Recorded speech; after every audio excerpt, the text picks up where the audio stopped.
पहले शांत हो जाए यार। अब तो 1 मिनट साइलेंस मिलेगा बेचारा इनके लिए। चलो सर 2-3 दिन से एक मैसेज चल रहा था कि कौन है वो जावेद, लेकिन वो जावेद जो है अब पुलिस के हत्या चढ़ चुका है, क्या पूरा मामला है सर?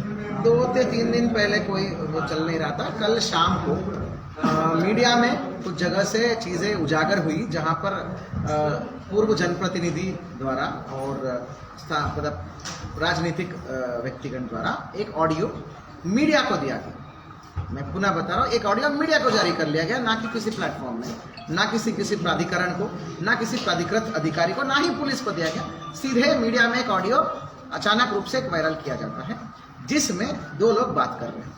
एक व्यक्ति अपने आप को खुद नहीं बता रहा, दूसरा व्यक्ति बता रहा है आइडेंटिफाई करके कि जावेद भाई करके।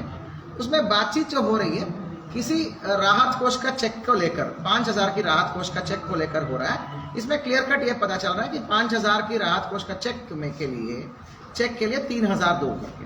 अब ये भी नहीं बोला जा रहा कि इस चेक रिलीज करने के लिए मैं 3000 मांग रहा हूं। आप ऑडियो 50 बार सुन लीजिएगा।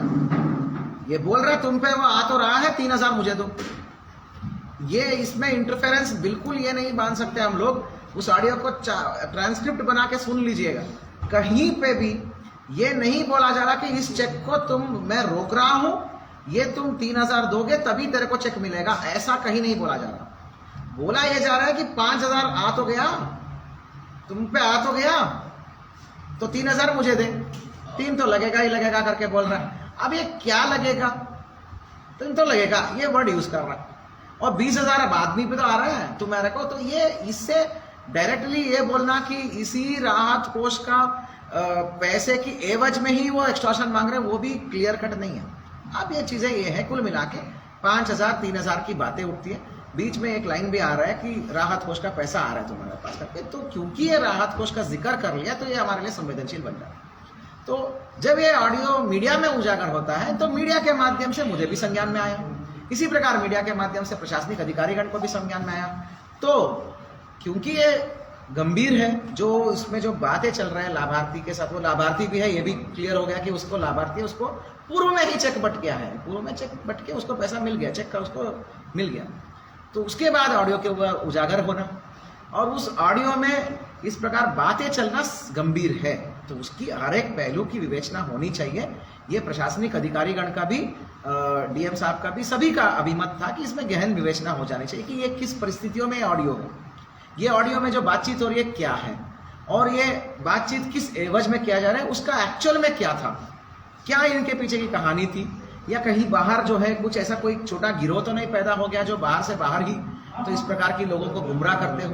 क्योंकि उसने किसी भी तहसील के अधिकारीगण को नामित नहीं किया और ना ही नामजद किया है, या ना ही कुछ उसका अधिकारियों की नाम आ रही है उसमें। तो ये पूरी ऑडियो का पीछे की पूरी कहानी को विस्तृत रूप से विवेचना करके जांच करना समुचित रहेगा करके निर्णय लेते हुए जो तहसीलदार ने तत्काल तहरीर ले लिया। कल रात को, देर रात को तहरीर दे दिया।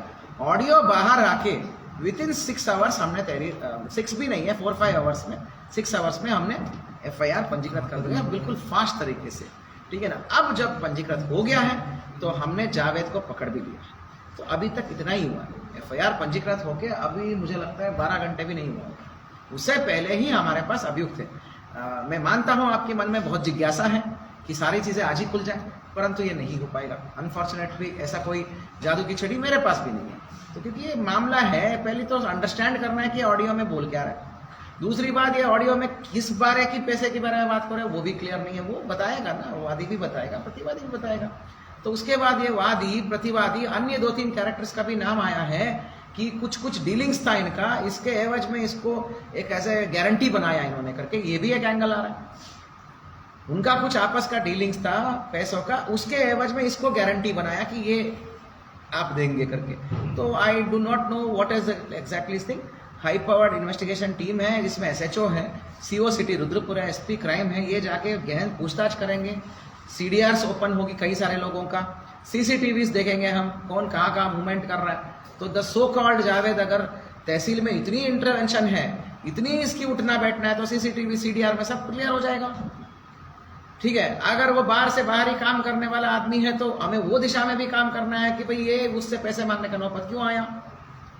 तो कहीं ना कहीं ये सारी चीजें हम ये क्लियर नहीं बोल सकते कि भाई तहसील में पूरा इन्वॉल्वमेंट है, ये भी नहीं बोल सकते कि भाई एक बहुत बड़ा गिरोह ऑपरेट कर रहे हैं जो इनके नाम पे, वो हो सकता है, वो भी एक संभावना हो। बाहर से बाहर जो मीडिएटर के रूप में, एक दलाल के रूप में पैदा हो गया हो जो लाभार्थी को गुमराह करके कर रहा हो, वो भी एक संभावना है। दूसरा, तहसील में व्यवस्थित रूप से धांधली चल रहा हो, वो भी एक संभावना है। तीसरा, ये भी एक संभावना है कि उस पैसे को कुछ और चीज़ों के लिए गारंटी मान के या फिर लेन देन का गारंटी मान के कुछ किया गया हो, वो भी एक संभावना है। एक छोटी सी ऑडियो क्लिप हुआ है, इसके लिए हमने FIR पंजीकृत किया है। जावेद हमारे हाथ में है। अभी बहुत सारी CDRs देखना पड़ेगी, बहुत सारी CCTVs देखना पड़ेगा, तभी एक कहानी खुलेगा। Thank you.